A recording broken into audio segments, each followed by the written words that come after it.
Bismillahirrahmanirrahim. This is second part of the quiz. So I have recorded this video in order to teach different concepts of phonetics and phonology. So here is a quiz that in a syllable, phonemes that come before the nucleus are called they are called onset. Onset.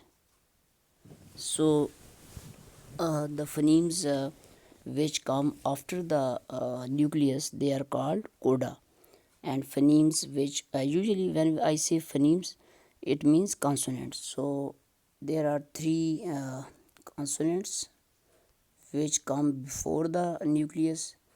One is known as nucleus. This is a vowel sound, and there are four phonemes or four consonant cluster which come in the coda. So this is coda and this is onset.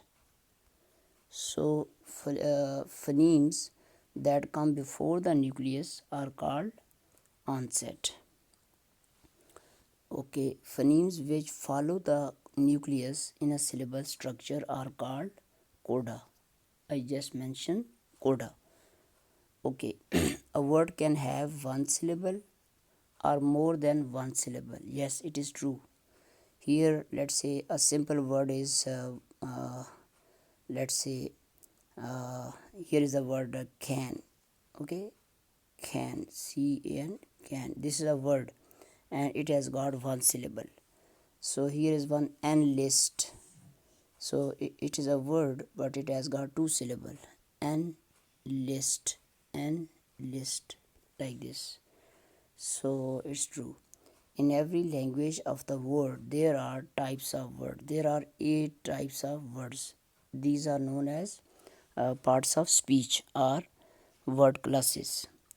But in English language there are 9 parts of speech, because article system is also in English. Articles like this, we have a, an, and the. So the has two pronunciation like a or a. This has got two pronunciation, a like this, a or a.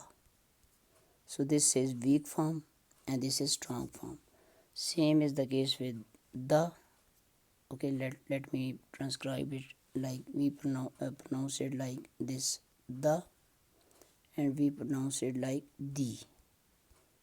So this is weak form and this is strong form, the.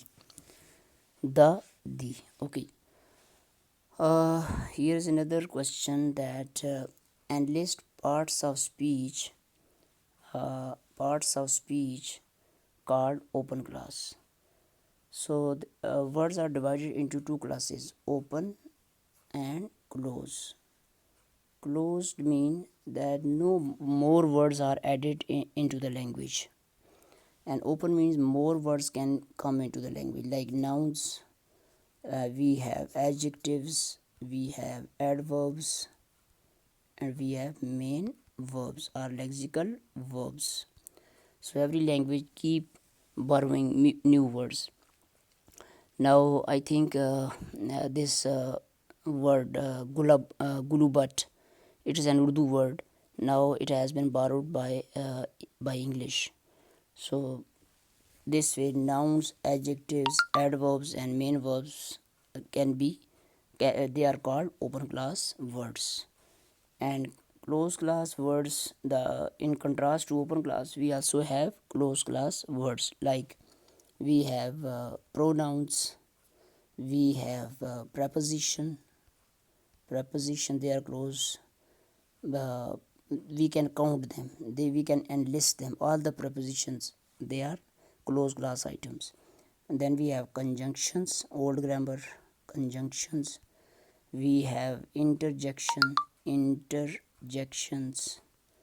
and helping verbs are auxiliaries.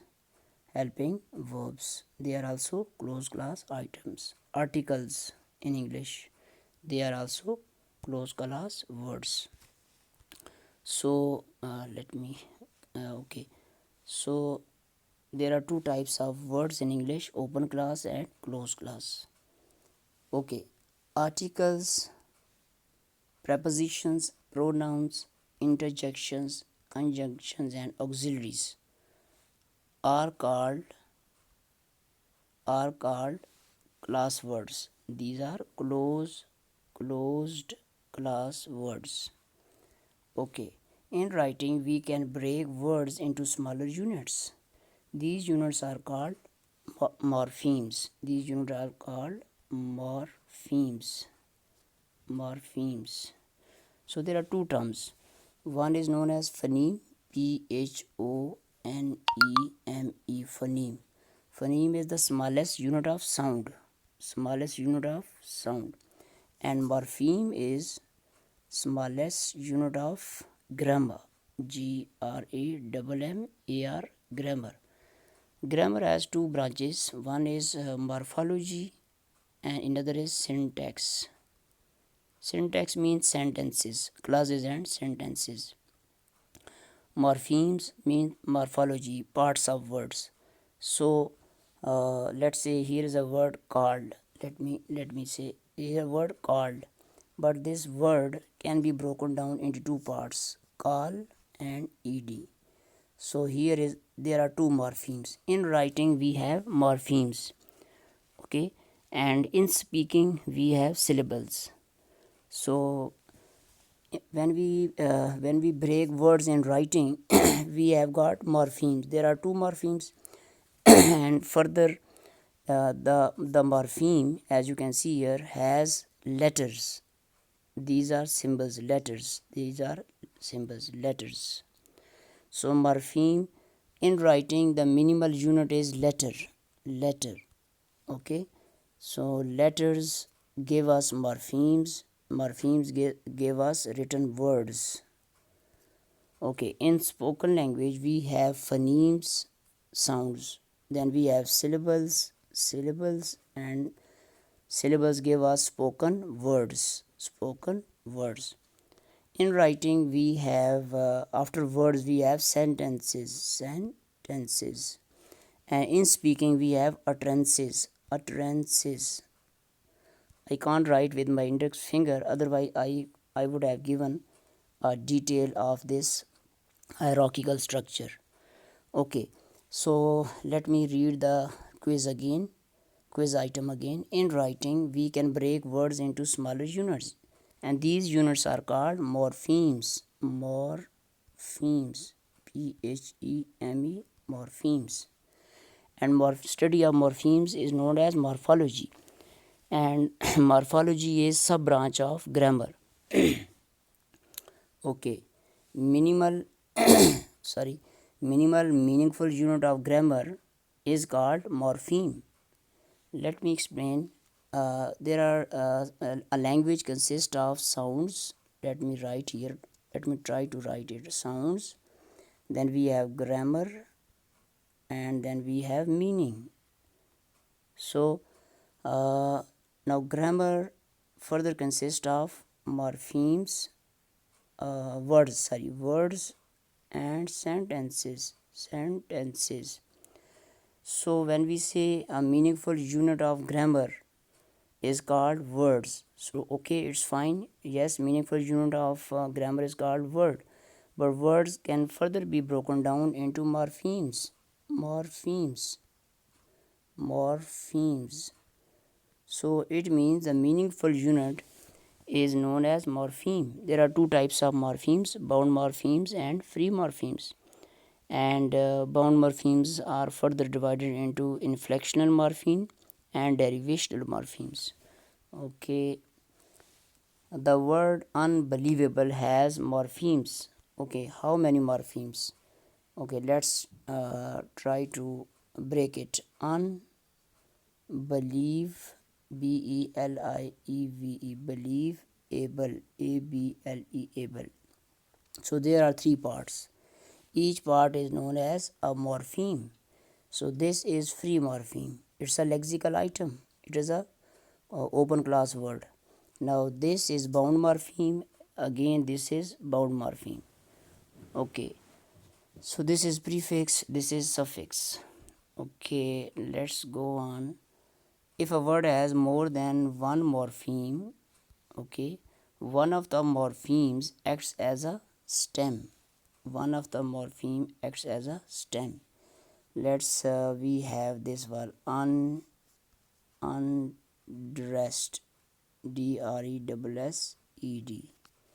Now this word dress, it is a stem, STEME, stem. To stem we attach prefixes and suffixes, ed. So this is bound morpheme, ed is bound morpheme. Okay, so stem, the central part is known as stem. How many morphemes do the following words contain? Okay, unladylike, 3 morphemes. Unwisely, 3 morphemes. Carelessly, 3 morphemes. Okay, 3 morpheme. Impossible. Now we can't break this word further. Okay, impossible, possible. So this is one morpheme, this is another morpheme. However, there are 2 morphemes, but there are 3 syllables. Let's say impossible,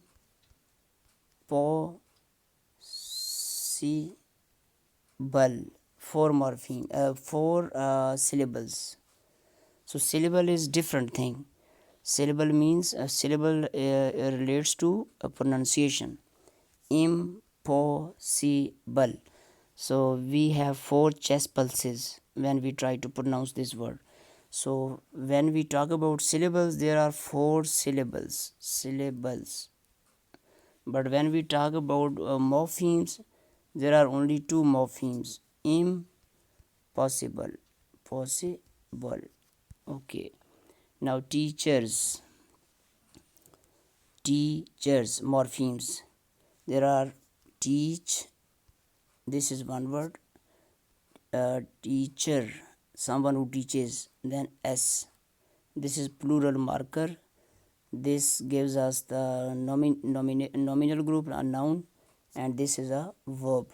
So teachers. So now the word teachers has been broken down into 3 parts. So each part is known as a morpheme. How many morphemes are there? 3 morphemes. Okay, 3 morphemes. Received, 2 morphemes, RECEIV. Okay, ED, received, this is past tense.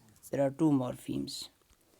Okay, broken, there are 2 morphemes. This EN is one morpheme, in this is another morpheme. Chilling, chill, CHILL, chill, ING, chill. Bound morpheme, free morpheme, 2 morpheme. Books, 2 morphemes. Okay, quickly, a word can consist of 1 morpheme or more than 1 morpheme. True or false? Yes, it is true. One word can be 1 morpheme, like book, it is 1 morpheme, but books, it is 2 morphemes. Okay, the morpheme to which affixes are attached is called stem, root, base, all. Yes, all is correct. We sometimes say root, sometimes say base or stem. There are minor differences, but these terms can be used interchangeably. So let's say when we say unladylike,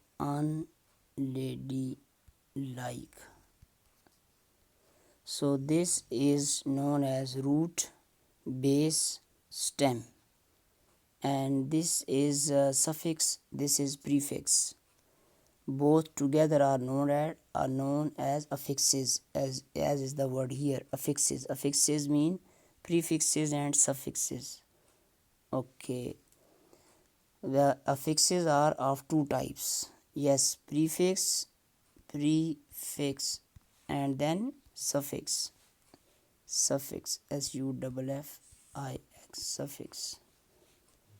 Okay, morphemes attached before the stem are called prefix. Now we are in the domain of morphology. Actually my topic was phonology and phonetics. Anyhow, as I think this quiz belongs to introduction to linguistics, that's why all the things have been stuffed into this quiz. Okay, driving carelessly. What is the question? Question is separate free and bound morphemes from the following. Okay, driving carelessly, he collided with a truck and received serious injuries. Okay, let's driving. Drive is a free morpheme. Ing is bound morpheme. Carelessly, care, it's a free morpheme. Less and ly, they are bound morpheme. He, it's a free morpheme. Collide, did, collide is a free morpheme. Ed is this one bound morpheme. With, free morpheme. A, free morpheme. Truck, free morpheme. Okay, and free morpheme. Received, receive, free morpheme, and ed bound morpheme. Serious, free morpheme. Injuries, injury is free morpheme, and then this is a bound morpheme. So this way we can free morpheme and bound morpheme. Okay, let's go to free morphemes mean 8 parts of speech. Yes, it is correct. Free morphemes can either be content words or functional words. Yes, true. Content words mean nouns, adjective, adverb, and main verb. Okay, and functional words are 6, like preposition, pronoun, interjection, conjunction, article, and auxiliaries. Okay, inflectional morphemes are 8 in number. Yes, they are fixed, but they all are suffixes. They all are suffixes. Yes, they all are suffixes. They come at the end of the words. Okay, which morpheme does not change parts of speech status of a word? So there are two types of morpheme, derivational and inflectional. So inflectional morpheme do not change word category. Separate free and bound morphemes from the following words. Example, foolishly. Okay, free and bound. Suggestion, so ion is a bound morpheme. Agreement, this is bound morpheme. National, al is a bound morpheme. Finalize, ize is a bound morpheme. Okay, happily, ly is a bound morpheme. Desirable, desire, able, able, it's a bound morpheme. Actor, or is a bound morpheme. Or equalize, ise is a bound morpheme. Okay, how many quizzes do we have more? Okay, last. The animal signals have a feature. Okay, it belongs to this linguistics. Let me take you to this one. Yes, the sound used in human language. Okay, it's again linguistics. Okay, thank you very much for watching this video lecture. I try to explain a few things related to phonetics and phonology. However, there were few questions on morphology as well. So in passing, I also touched upon morphology. I will again bring another quiz and I will discuss that too. Thank you very much.